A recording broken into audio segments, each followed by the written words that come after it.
Okay, so it is the 5th today, Wednesday, January 2022, the first week of this brand new year, and let's hope it's going to be a better year. I'm not going to do things about COVID because you can just see that on mainstream media, but at the very end of this video, I will be showing you how much YouTube has actually paid me over 2 years. It was January 2020, yep, when I got monetized, so 2 years ago. And I also want to show you at the end of the video how much money YouTube has paid me so far for 3 days of this year.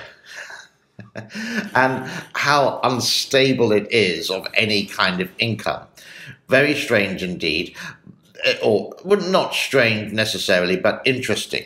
Now, the title of this one is Three Gorges Dam Officials Release Water Without Warning. We're going to delve into this. And also we're looking into, in the headlines quite recently, that the Three Gorges Dam, actually you can read the title here, Three Gorges Corporation. It's not just the dam. The Three Gorges Corporation is near enough the main organizer of the electricity in China and other countries around the world, which we have discovered. But they have become an official partner of the 2022 Beijing Winter Olympic Games. And you can see a picture here related to this organization. This was last month on December the 15th, 2020. Now we're going to do a little bit of awful reading to just see what happened there. We do have the levels, we do have the weather, we do have the title, and we do have some advertising, not from any sponsors, because I don't have any sponsors yet, but if anyone wants to sponsor my channel, like Pepsi Cola, or Apple, or Rode microphones, the best microphones in the world, then do let us know, and I'll be happy to do a little bit of plugging your way, as long as I get a free gift out of it. Well, that's sponsorship dealership for you. I'm waffling on. And we're going to go into a bit more detail of what happens to the people when you do have the floods. There are, you can say, guaranteed going to be floods of 2022. Where and when they're going to be, obviously that's up to Mother Nature. And what the officials do, and even what the official guideline is. Now, that's quite a long introduction, and possibly I've lost about 100 viewers already. So let's hop into this really bad reading right now. Beep, beep, beep. The China Three Gorges Corporation became an official partner of the 2022 Olympic and Paralympic Winter Games in Beijing after a signing ceremony on Tuesday. Again, this is last year, aiming to provide clean energy. The ceremony was held at the National Swimming Center, Ice Cube, and was attended by officials of the Beijing 2022 Olympic Winter Games. Not going to read the whole article, but you're going to get the general idea. And you may sort of start to wonder, why is a state company, a state-run company, sponsoring a state-run media event? Are they out of cash or something like that? But it's just for you to know, as we are the Three Gorges Club, so to speak.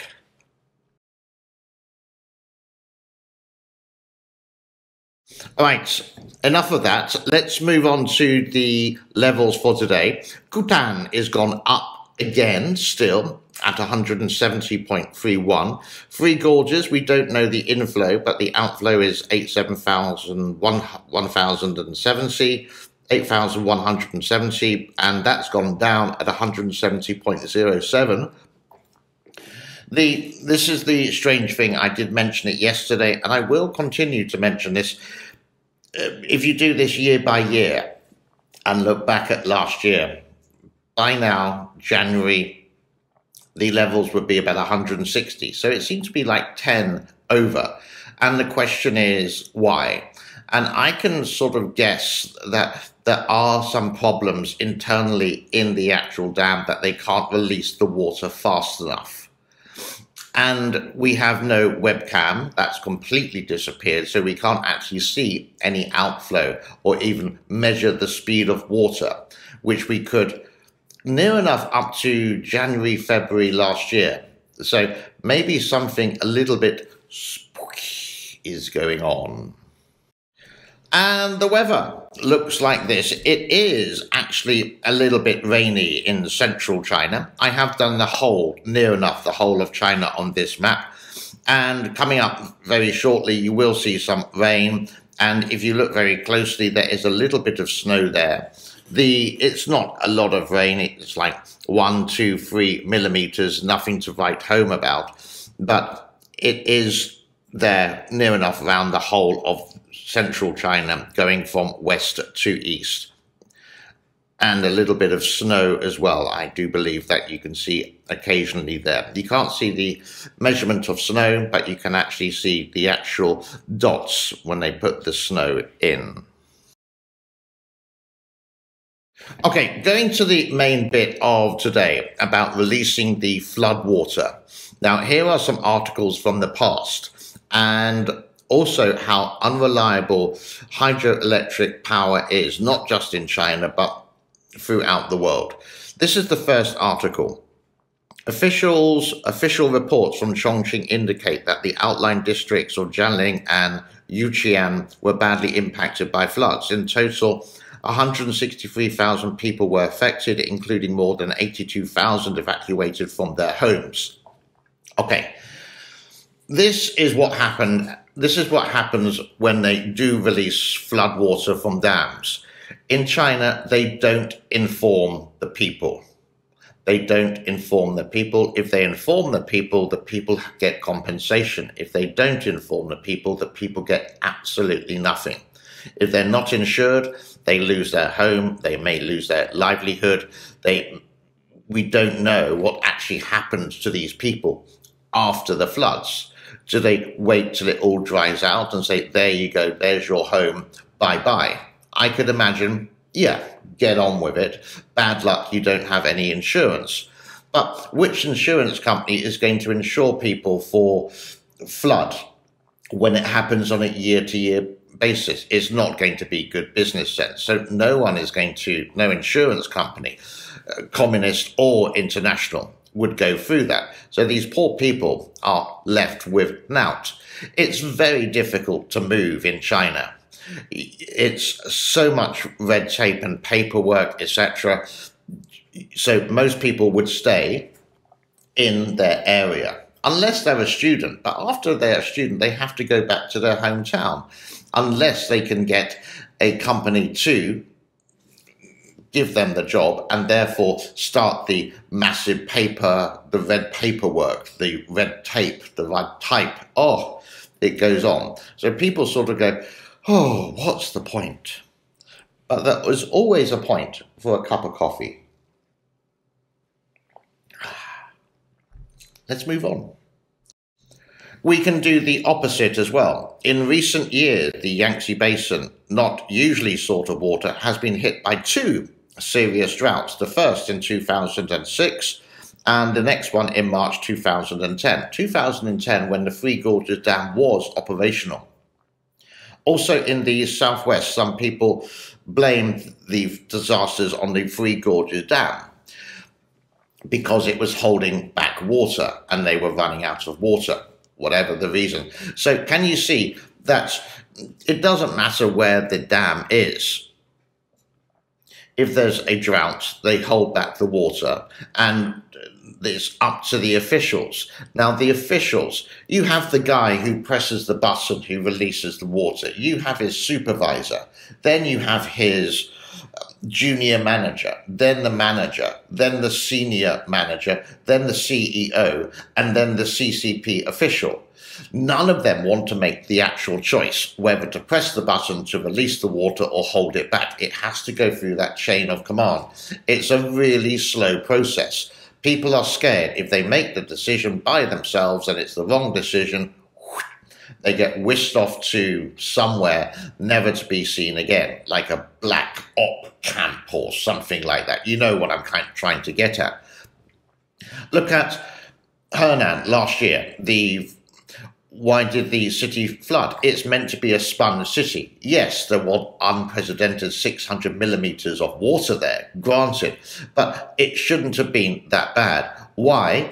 It wasn't the actual design, possibly, of the sponge city. In other words, it can soak up the water and distribute it in a safe way. It was the officials. The person at the bottom said, no, I need permission from my supervisor. The supervisor needs it from the junior manager, the manager to the senior manager, to the executive committee, to the CEO, and then to someone who can make the decision, who's not going to get burnt with it. That can take days, hours, but it's not going to happen within minutes.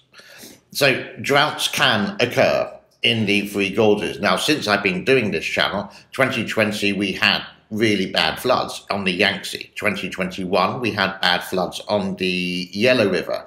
This year there are going to be floods. I can guess it's going to be in the usual suspects like Chongqing. It's going to be the storms in the summer is going to come in from the Philippines. It's predictable, but Mother Nature is not predictable. And that's sort of like the scary tactics of this.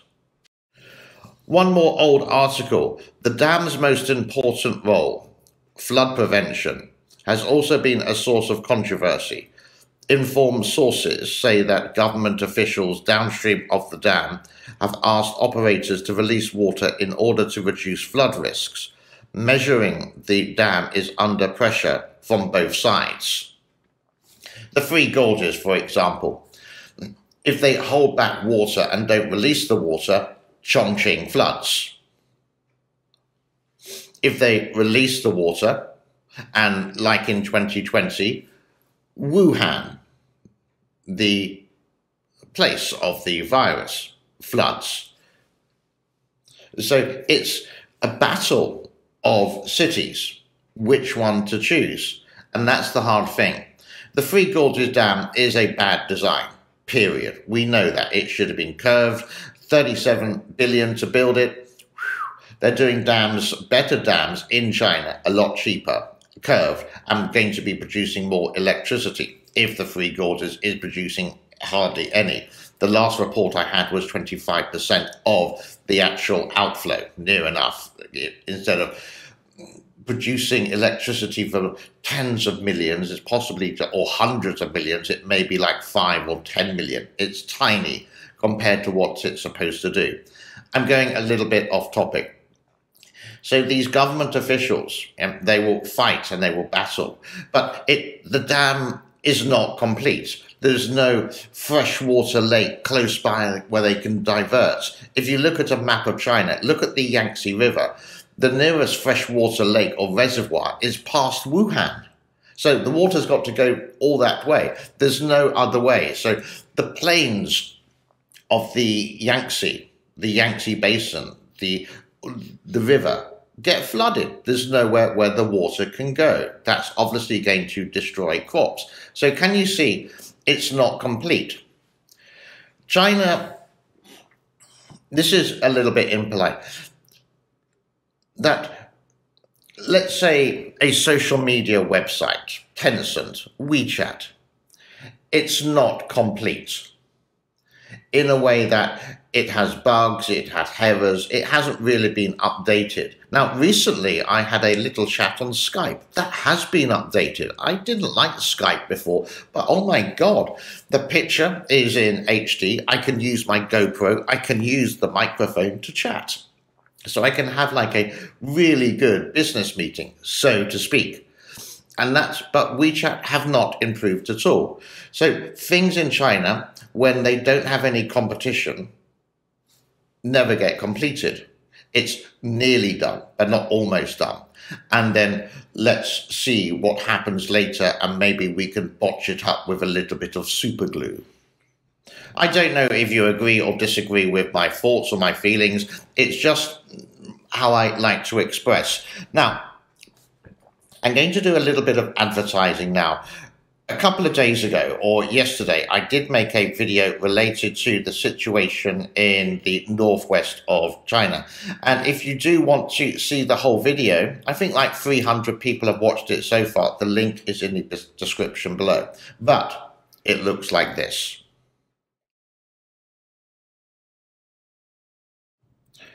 My name is James. I am not a journalist in any way, shape, or form, but I do like to pass on my point of view.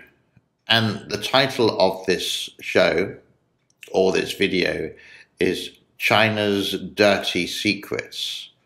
The information that we can get hold of related to Xinjiang, what's happening in the far northwest of China, and how constantly the CCP, CPC, the Chinese government, supporters of the Chinese government, deny all these facts. Also, I made a video, I think yesterday as well, it must have been a busy day yesterday, related to this guy. This is an American guy called Brian Beletic. He's in Bangkok, and he just disses the American government all the time. But I managed to bust him the other day, and surprisingly, my comments have actually gone from his channel. They seem to be disappeared there, related to the officials going to the Beijing Olympic Games. Again, if you want to watch it, click the description below. This is a rant and a rave about this American guy who used to be a US Marine living in Thailand now and is a industrial something or the other, along with a geo-analyst of the world. And quite often you just see his videos on his channel. You can see the actual channel name there, saying everything bad about the American government, about funded, and something a little bit more light-hearted. I am doing some exercise videos on YouTube, and I will be doing one a little bit later today. So if you want to join me on exercise, go to my playlist on the homepage of this channel. You can scroll all the way down to Keeping Fit, and it will be day number 5. I will try to keep to the left-hand side so you can see the green screen to keep you occupied. And I've got to find my scales to see if I've lost any weight since I've been doing this just before New Year. Okay, here we are. This is a long video. How much money have I earned so far from January 2020 to January 2022? Now, this is not including the taxes that I would have to pay in the United States. I can't remember the tax code or whatever, but I do have a friend who's going to see if I can get some of the spondoolies, the cash back. Because why should I pay American tax when I'm not in the United States? Don't know. But anyhow, it's related to the Inland Revenue Service in the United States, whatever it's called nowadays. Here it is. I earned 24,810 American US dollars in the space of 2 years. Woo! So thank you very much for your support for that. This is all through advertising. I do remember when it was the presidential election in 2021? No, 2020, sorry about that. And I put a poll out who is going to win. Yeah, some of you may remember that, but someone actually said my advertising, one was from the Republican Party and one was from the Democrat Party. So thank you both parties for that in October 2020.